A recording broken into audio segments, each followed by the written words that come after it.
hello लोगोफोर नोंथांमोनखौ दिनै गोदान भिडिअ बरायबाय लोगोफोर दायो बे समाव आं नोंथांमोननि सिगाङाव मोनसे गोनांथार भिडिअ लाना फैदों दै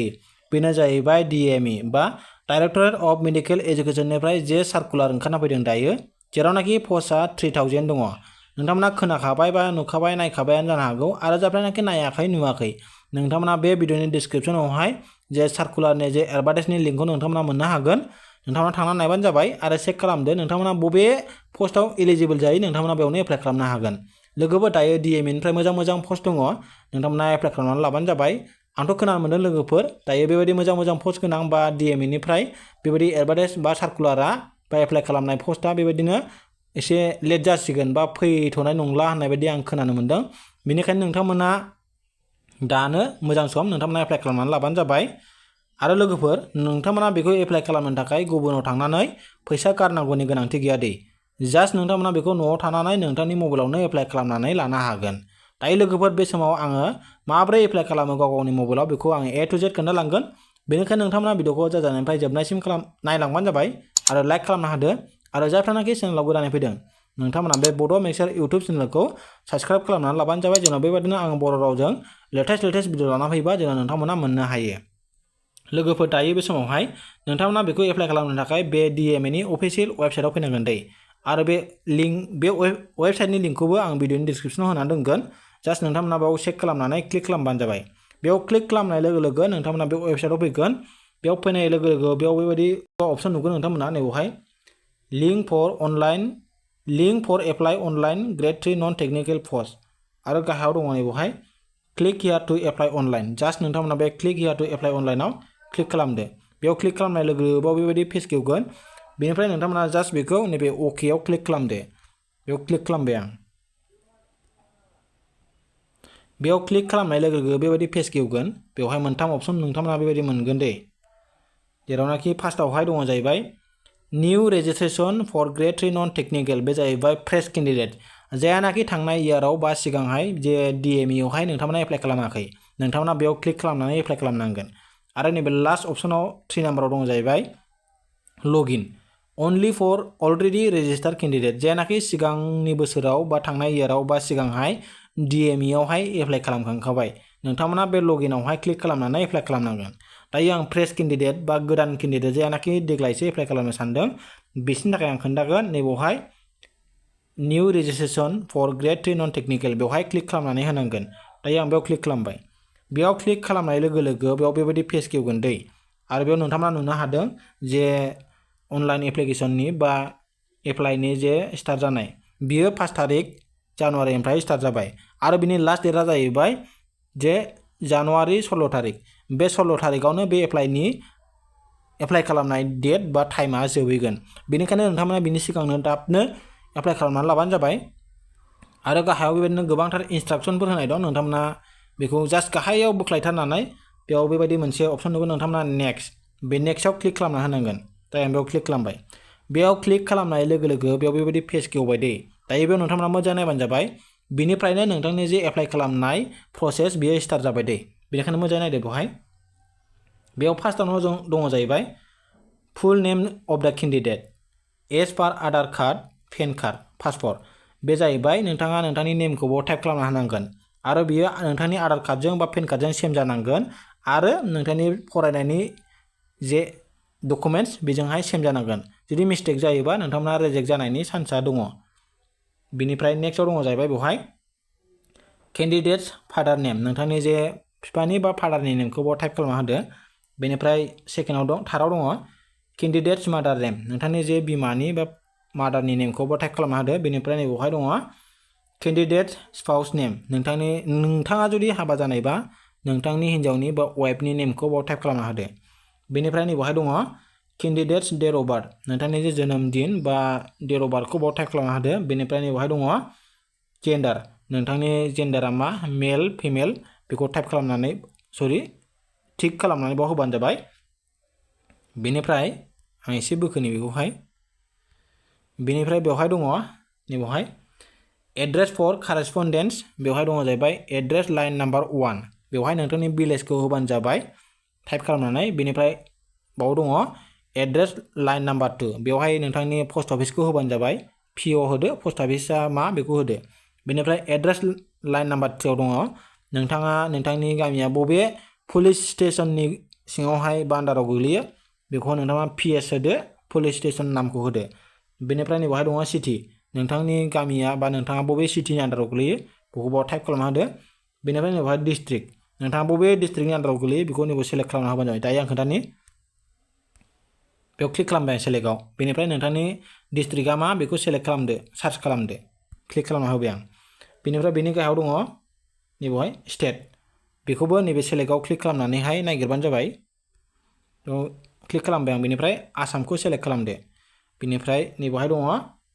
पिन कड नोंथांनि पिन क'डखौ बेयाव होबानो जाबाय बेनिफ्राय जे नोंथाङा गोजौआवहाय नैबेवहाय जे एड्रेसखौहाय फिलआप खालामबोबाय बेवहाय नोंथांमोना नायनो हागौ बा नायनो हागोन permanent address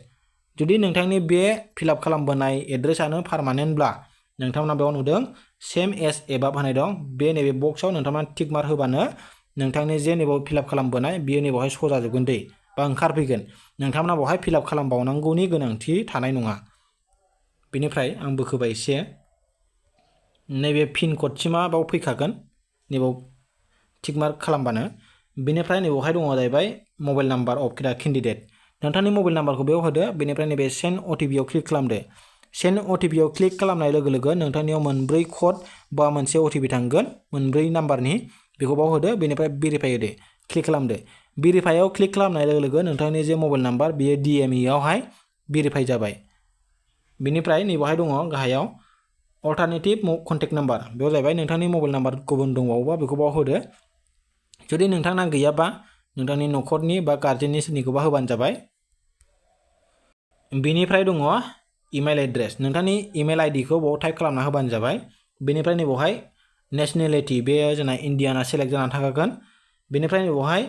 physical identification mark नोंथांनि जे मोदोमाव बा मोखाङाव जिखुनु खर'फ्राव बा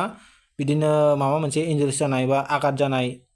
गिदिर दाग सिनायनाय जुदि दङबा नोंथांमोना बाव मोननै अपसन होदों A B बेवहाय टाइप खालामनानै लिरनानै होबानो जाबाय मा जानाय बेनिफ्राय बोखोदो बोखोबा बेवहाय नुगोन नोंथांमोना केटेगरि अफ दा केन्डिडेट जों बर'फ्राथ' ST खा नालाय नैबे STP आवहाय सेलेक्ट खालामदो दायो आं बाव क्लिक खालामबाय बेनिफ्राय गाहायाव दङ बेवहाय डु U बिलंस two physical challenge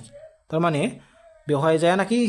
handicap बा अंगहानि नोंथांमोना बेखौ येस होदो नङाबा नो होदो न'आव क्लिक खालामदो बेनिफ्राय नैबेवहाय दङ जाहैबाय whether candidate is permanent resident of Assam नोंथाङा जुदि आसामनि थागिबिबा नोंथाङा बे येस आवहाय क्लिक खालामना होबानो जाबाय बेवहाय बेनिफ्राय नैबेवहाय दङ do you want to apply for the non technical post दायो जोङो नन टेक्निकेल पस्टनि थाखाय एप्लाइ खालामगोन नालाय बे येस आवहाय नोंथांमोना क्लिक खालामनानै जाबाय बेनिफ्राय बेवहाय येस आव क्लिक खालामनाय लोगो लोगो बेयाव गोबांथार पस्टनि नेमफोरा श' जागोन बा ओंखारगोन नोंथांमोना बबे पस्टखौ एप्लाइ खालामनो सानदों नोंथांमोना नैबे बक्सआवहाय नोंथांमोना क्लिक खालामनानै होबानो जाबाय जेनेबा हमनानै लाबाय आङो नैबेवहाय ग्रुप नाम्बार 8 ग्रुप नाम्बार 10 खौ एप्लाइ खालामसै बेयाव क्लिक खालामनाय लोगो लोगो बेबायदि ग्रीन कालारनि जागोन बेनिफ्राय गाहायाव बोख्लायदो बेनिफ्राय दङ नैबेवहाय एमप्लयमेन्ट एक्सचेन्ज रेजिस्ट्रेसन नाम्बार नोंथांनि जि एमप्लयमेन्ट एक्सचेन्ज नाम्बार बेखौ बेवहाय टाइप खालामना होनांगोन बेनिफ्राय नैबेवहाय दङ जाहैबाय क्वालिफिकेसन बा एडुकेसन क्वालिफिकेसन बेयाव आं एसे बोखोनि बेवहाय दङ जे फार्स्टआवनो दङ जाहैबाय क्लास 10 बा SSLC नोंथांनि जे SSLC बा क्लास 10आ बेसेबां मार्कनि एग्जाम जायामोन SSLC आवहाय बा मेट्रिकआवहाय टटेल हमनानै लादो 600नि जायो नालाय SSLC आवथ' बेयाव 600खौ टाइप खालामदो बेनिफ्राय बिनि गेजेराव नोंथांमोना टटेल बेसेबां मार्क मोना बेखौ बेवहाय टाइप खालामदो बेनिफ्राय बे मार्कआ बेसेबां पार्सेन्ट जायो नोंथाङा बेसेबां पार्सेन्ट मोना SSLC आवहाय बेयाव होदो बेनिफ्राय passing year of the passing नोंथाङा बबे बोसोराव पास जाया बाव मार्कशिटआव नायबानो जाबाय डेट मान्थ गासिबो नांजोबगौ बाव टाइप खालामना होदो बेनिफ्राय बबे स्कुलाव नोंथांमोना फरायनानै पास जाया बेखौ बाव होदो बेनिफ्राय नेक्स्टआव दङ नैबेवहाय क्लास 12 बा SSLC क्लास 12नि नोंथांमोना जास्ट नैबेवहाय क्लिक खालामनानै नोंथांनि स्ट्रिमखौहाय सेलेक्ट खालामनांगोन हमनानै आं बाव क्लिक खालामबाय बेनिफ्राय बेवहाय मोनथाम अपसन नुगोन नोंथांमोना आर्ट्स कमार्स साइन्स नोंथांमोना बबेयावहाय फरायनानै पास जानाय बे 12खौहाय नोंथांमोना बेवहाय क्लिक खालामनानै होबानो जाबाय बेनिफ्राय नैबेवहाय दङ जाहैबाय बे SS आवबो नोंथांमोननि टटेल मार्कआ बेसेबांमोन बेखौ बाव होदो बेनिफ्राय बे टटेल मार्कनिफ्राय नोंथांमोना बेसेबां मोना टटेल बेयाव होदो बेनिफ्राय बेसेबां पार्सेन्टेज जायो बेखौ बाव होदो बेसेबां इयाराव पास जाया बेखौ डेट मान्थ इयार गासैखौबो बाव होजोबदो बेनिफ्राय बबे स्कुल बा कलेजाव फरायनाय बेखौ बाव होदो बेनिफ्राय नैबावहाय 1 इयार कम्पिउटार डिप्ल'मा जुदि नोंथांनाव दङबा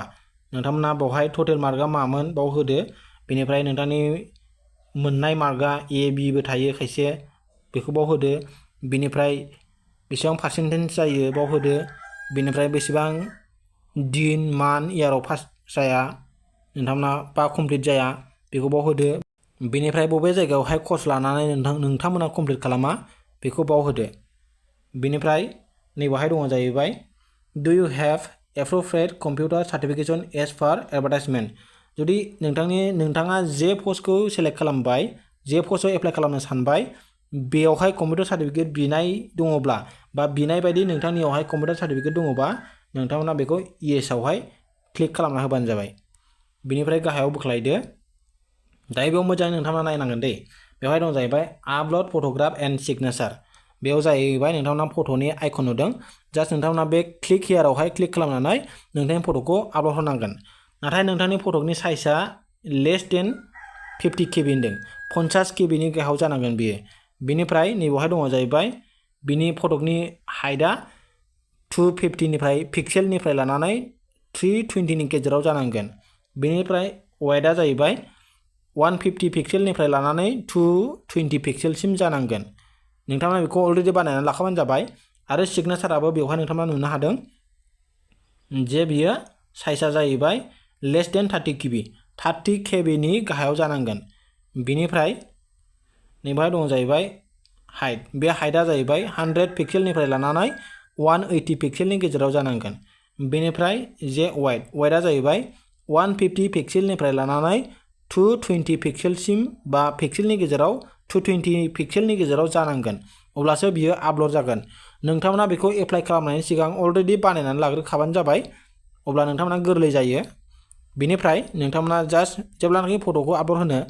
नैबे क्लिक हियार दङ बेयाव क्लिक खालामदो बेनिफ्राय नोंथांनि फट'खौहाय हाननानै बेवहाय क्लिक खालामहैबानो बेवहाय फैखागोन बेनिफ्राय सिगनेचारखौबो थिग बिदिनो बेवहाय क्लिक खालामदो आरो नोंथांनि फाइलनिफ्राय लाबोनानै क्लिक खालामबानो बेवहाय सजाखागोन बेनिफ्राय गाहायावहाय मोनसे खोथा बे फट' केबि बा हाइट वाइडआ जुदि मिलायाबा बियो नैबावहाय आपल'ड जानाय नङा दै बेनिखायनो नोंथांमोना बेखौ मोजां बानायथारबानो जाबाय बेनिफ्राय गाहायाव दङ जाहैबाय पासवार्ड नोंथांमोना मोनसे पासवार्ड बानायनानै लानांगोन जेनेबा हमनानै लादो नैबावहाय टाइप खालामनांगोन पासवार्डखौ हमनानै लादो नोंथांनि टाइटेलखौ बा नोंथांनि नेमखौहाय नोंथाङा होदो बेनिफ्राय @ बा हेस होनानै 1 2 3 4 बिदि होबानो जाबाय एग्जाम्पलनि नामै आं नोंथांनो स्क्रिनावहाय होना होगोन बेनिफ्राय नोंथाङा जे पासवार्डखौ बानायनानै बेयाव होबाय सेम टु सेम बेयाव होदो कनफार्मेशननि थाखाय बेनिफ्राय गाहायावहाय बेवहाय बेबायदि अपसन दं नैबेवहाय डिक्लेरेशननि थाखाय नैबे बक्स दङ बे बक्सआवहाय नोंथाङा टिक खालामनांगोन दायो आं बेयाव क्लिक खालामबाय बेनिफ्राय आरो गाहायाव मोनसे बक्स दंबावो नैबावहाय बे बक्सआवबो नोंथांमोना क्लिक खालामनांगोन दायो आं बेयावबो क्लिक खालामबाय बेनिफ्राय लास्ट फाइनाल साबमिटआ नैबावहाय बे फाइनाल साबमिट होनाय दं बेवहाय बे फाइनाल साबमिटआव नोंथांमोना क्लिक खालामोबानो नोंथांनि जे एप्लाइ खालामनाय DME आवहाय बेयो साक्सेसफुल जागोन आरो जे नोंथांनि इमेल ID बा मबाइल नाम्बाराव मोनसे रेजिस्ट्रेसन ID फैगोन आरो बेजों लोगोसे नोंथांनि पासवार्डबो थागोन बेवहाय नोंथांमोना बेखौ इयुननि थाखाय दोनबानो जाबाय जेन' एडमिटआव जेन' नोंथांमोना बेखौ लगइन खालामनानै एडमिटखौ डाउनलड खालामनो हायो लोगोफोर नोंथांमोना बे भिडिअखौ नायनानै बेबायदिनो नोंथांनि स्टेप बाय स्टेप नोंथांमोना नायनानै एप्लाइ खालामनानै लाबानो जाबाय लोगोफोर नोंथांमोना भिडिअखौ मोजां मोनदोंबा लाइक खालामदो आरो नोंथांनि लोगोफोरनो शेयार खालामना होबानो जाबाय आरो जायफ्रानाखि चेनेलाव गोदानै फैदों नोंथांमोना बे बड' मेक्सार इउटुब चेनेलखौ साबस्क्राइब खालामनानै लाबानो जाबाय जेन' बेबायदिनो आं बर' रावजों लेटेस्ट भिडिअ लाना फैबा नोंथांमोना जेन' मोननो हायो अब्ला लोगोफोर दिनै भिडिअआ एसेनोसै नेक्स्ट भिडिअआव लोगो मोनगोन